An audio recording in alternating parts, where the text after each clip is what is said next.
It seems I'm live right now, and this is a live stream about the EV Express add-on. If you have a question about the EV Express add-on, you can type something in the chat, and I will check it every now and then. So I'm not looking all the time, but every now and then I look at the chat. So let's see, as long as there are no questions, I just speak randomly about the EV Express add-on. So we have here already a very nice scene. I press unlock to view, and then I can move around like that.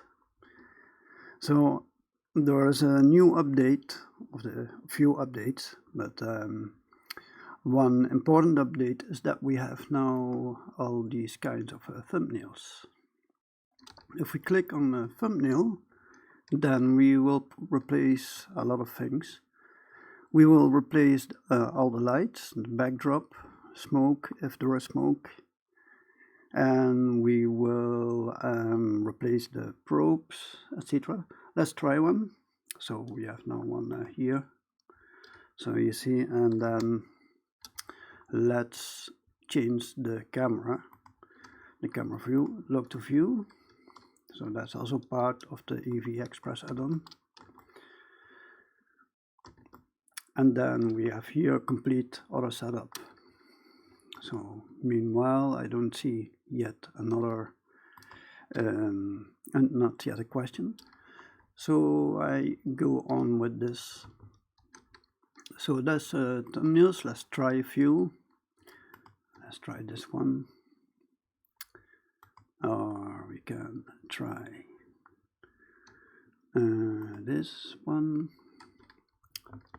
So then once you've chosen a setup, the best thing is to click on render settings. You see two render settings. Render setting 1 is a little bit lighter and this one is a bit darker. So if you click first on render settings 1 and then you click bake indirect,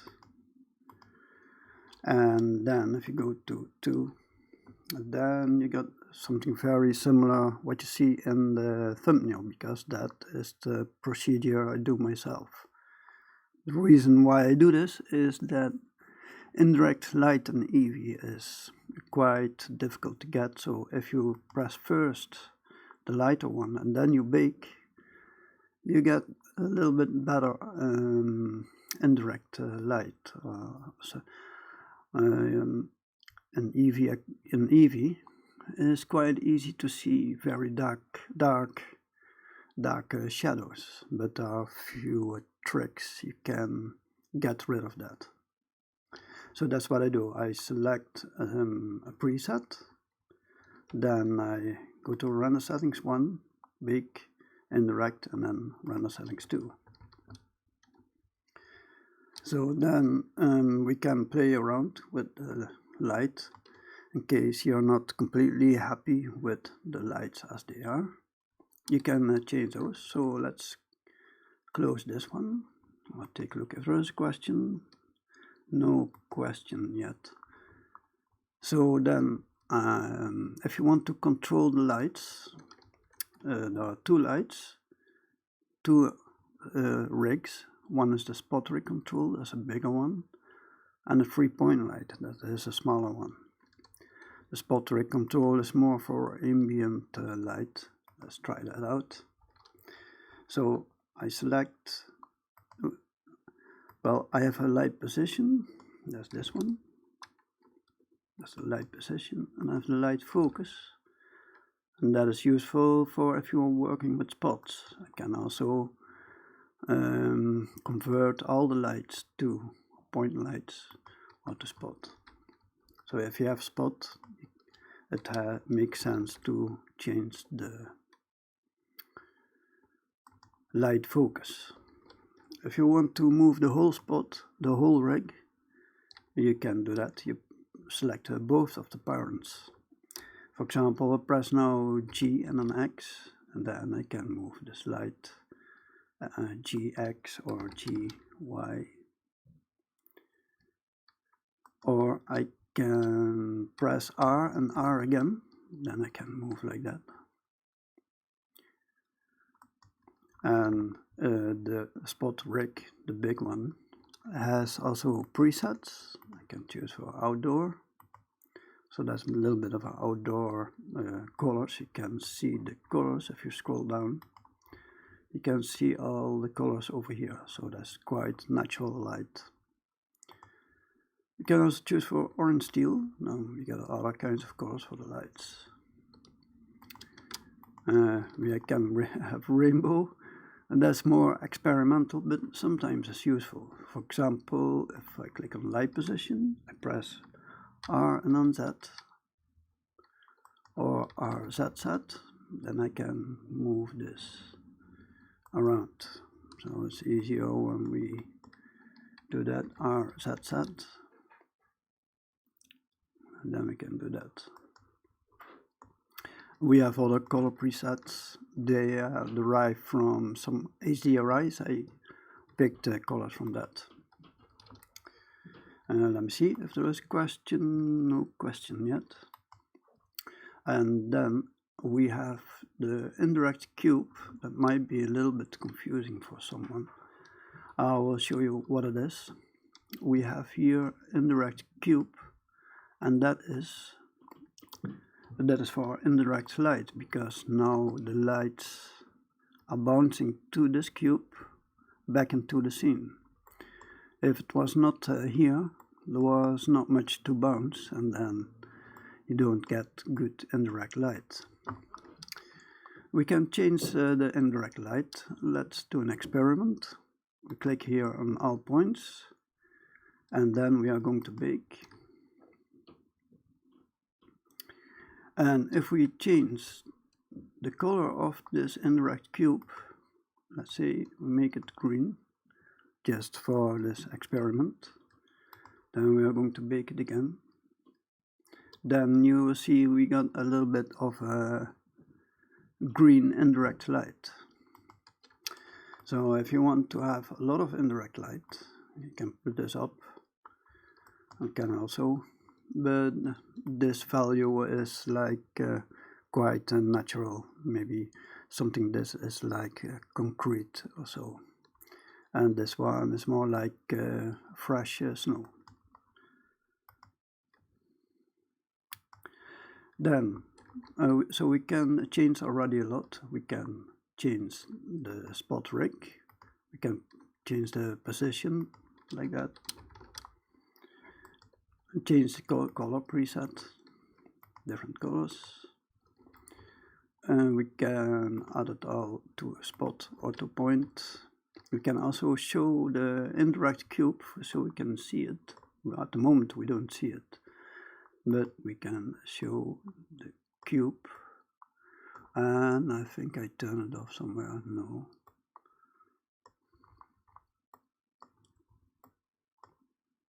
Oh, right.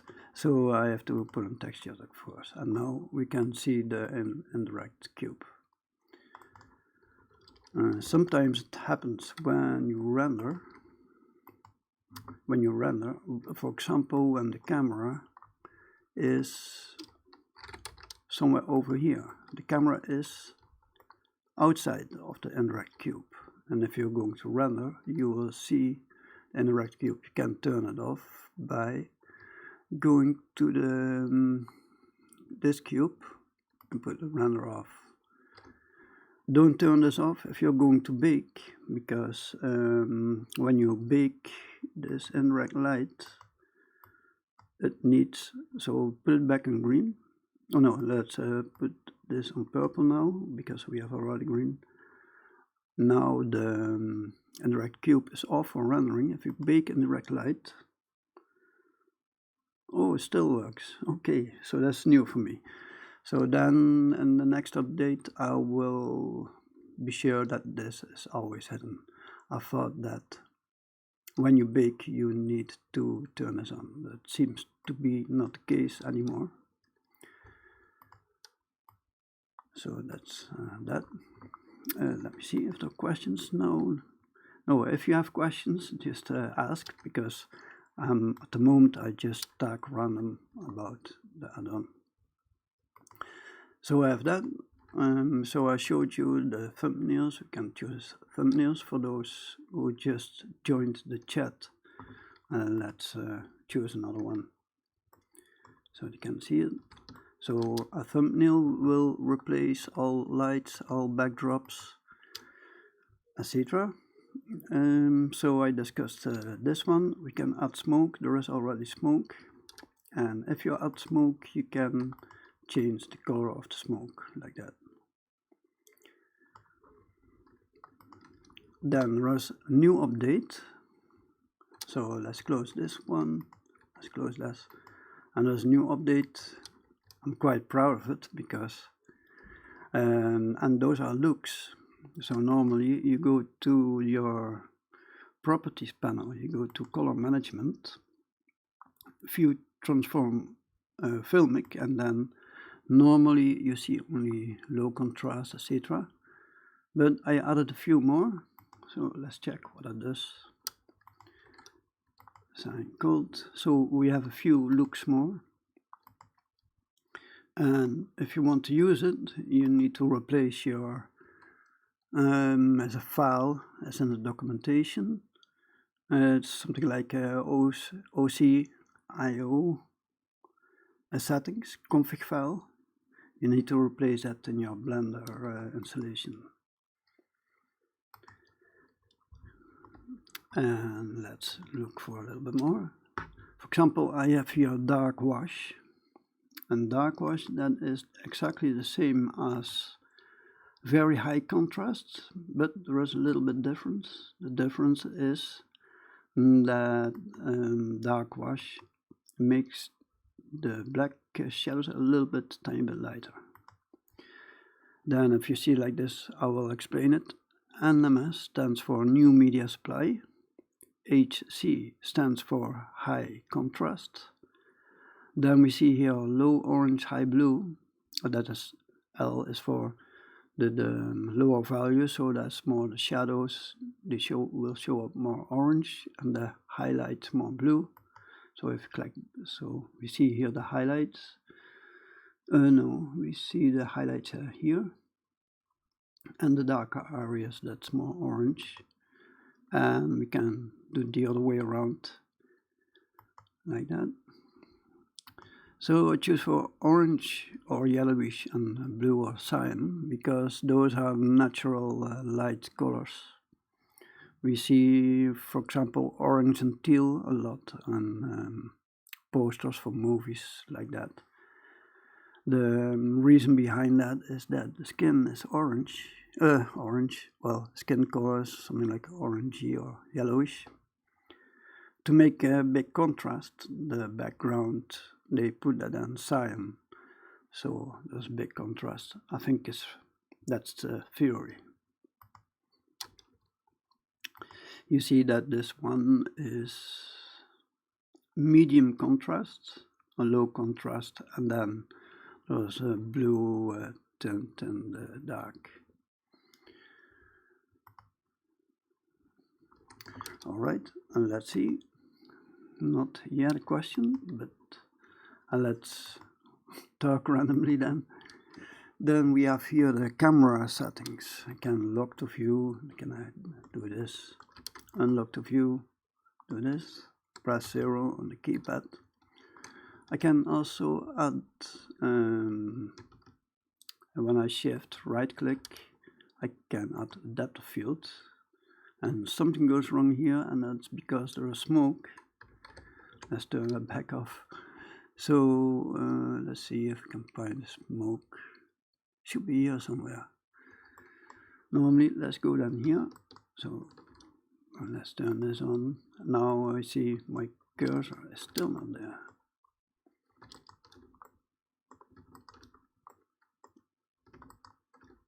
Ah, now it is almost, well, pretty much there.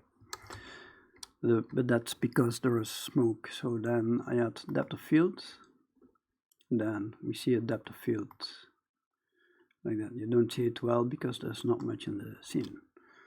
Another interesting thing is the global shader. So we see that we can do a lot of things already. We can control our lights, the color, etc. We can control the backdrop. We can control smoke and the render settings. But if we have also a global shader, and we have also the compositor nodes, so that means there are a lot of things we can we have control of the colors in our scene. I will give an example. So here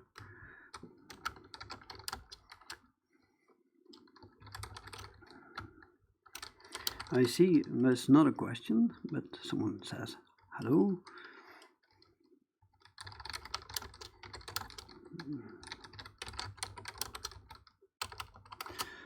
So then I will give now an example of the global shader. Let's get first another scene. Let's get this one, a very simple one. Then let's move this a little bit out of sight.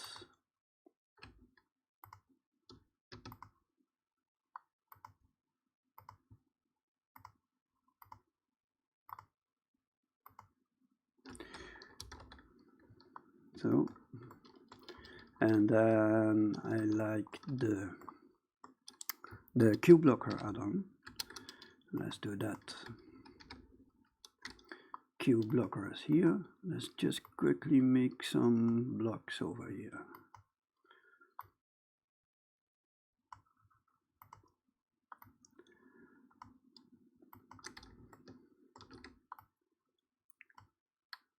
Oh, that's a little bit strange. End up somewhere in the middle of nowhere. But then, so we don't have yet the global shader. We add the global shader. And the global shader, it has some materials, pre-made materials already. And that's a color combination. We can change those. So we go to the global shader, select global shader, and at the moment I get an error, so I have to start a new scene. Let's do that. So it's not too much work. Let me see, let's turn this off first, so it's easier work. Add cube blocker, add some things here in scene.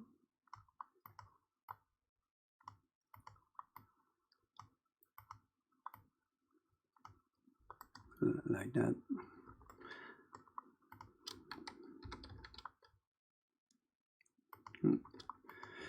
Now let's click on scene collection and we add global shader.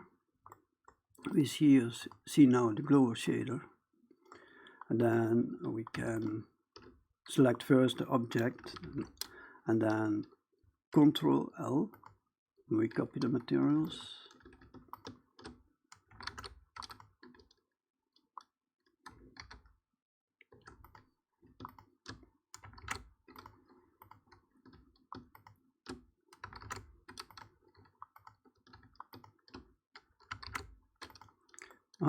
I forgot, we can also do simply Alt M if you have hard ops, that's also easy. So let's enable this one. Let's place the camera. We go to camera settings, lock the view.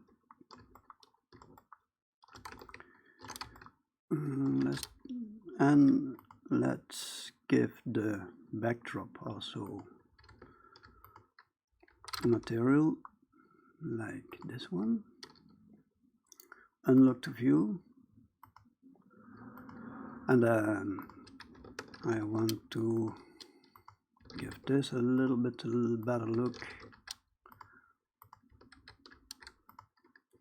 Now, so we have the global shader. If we go over here, we go to, where's the global shader? Here. And then we can choose color presets like that.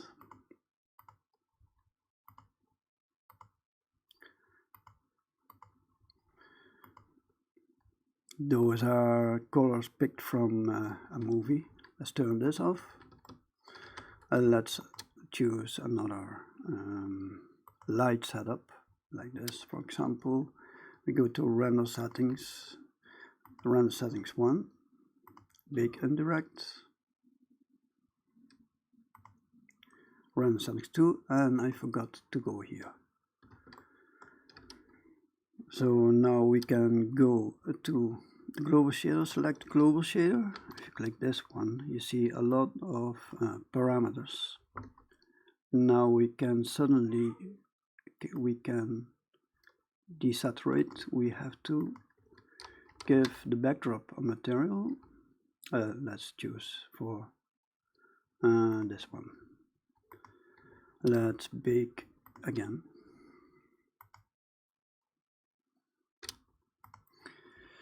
So then we select the global shader. We see all kinds of parameters, and now we can change the whole scene. Every material we can put metallic on it, or we can change the roughness of every material. We can change the color presets.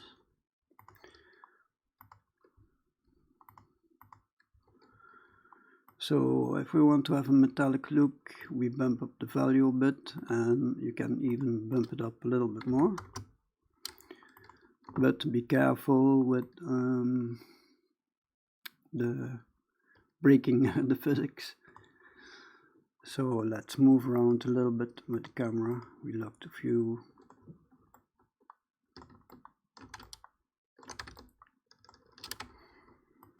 Let's try another backdrop, or another light setup. Let's try this one again. And we change this backdrop to, let's try that. And if you go back to the global shader, select global shader, we see here all parameters, and we can do that.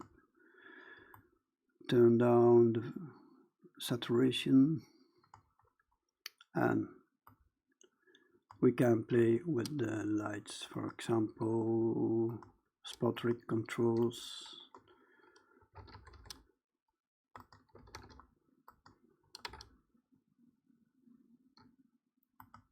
Etc. I don't see yet a question, so if you have a question, then I know where I can talk about, because at the moment I just talk a little bit random about my add-on. Let's see, that we all have things. So we talked about the thumbnails. We can now just click on thumbnail, and that will replace all the lights, backdrops, the probes, etc. And then after that we go to the render settings, number 1, bake indirect, and then render settings 2, and then you can play around with the lights like that. Now you can turn around. You can also change the colors of the light, rainbow, and RR is also nice to use. And then the 3-point light, I didn't discuss that yet, so let's take a look into that. So we have here also this is the 3-point light. It has 3 lights. You can click on the key light, and then you can change the color like that. You can click on the backdrop, you can change the color like that. You can put it a bit closer. To do that, you press G and Z again. Then you change the light like that. So if you change the color, and this is the fill light. And if you want to rotate the whole 3-point light, then you select both. You press R, Z, and then you can rotate around. You can grab on the X axis. You can grab on the y-axis,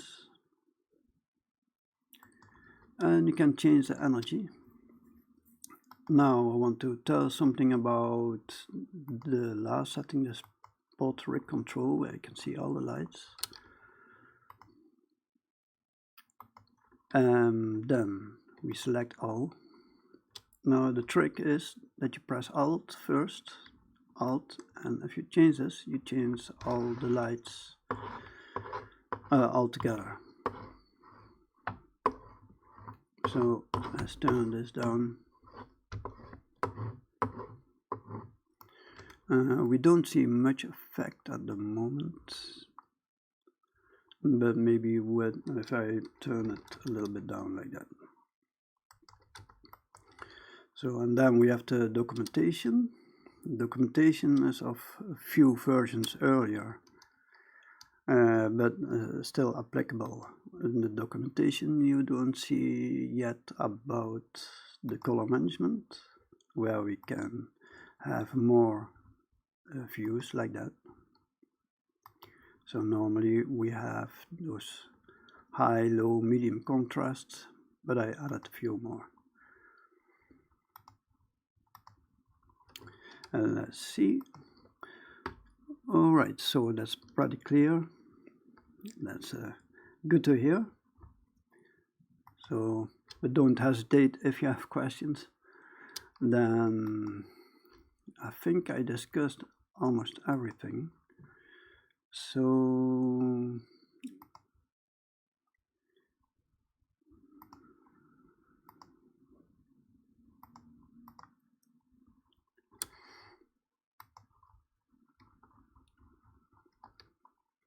yeah, I think that's that. So we press smoke, and then you can add smoke, change smoke, put it a bit up, and there you see some smoke, but it is a little bit small.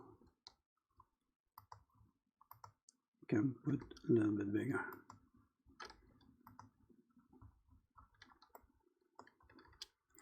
All right. Well, thanks for watching, and in 2 weeks I'm going to stream again, and then who knows, if we have questions, then I can answer them. All right. Thank you for watching. See you next time.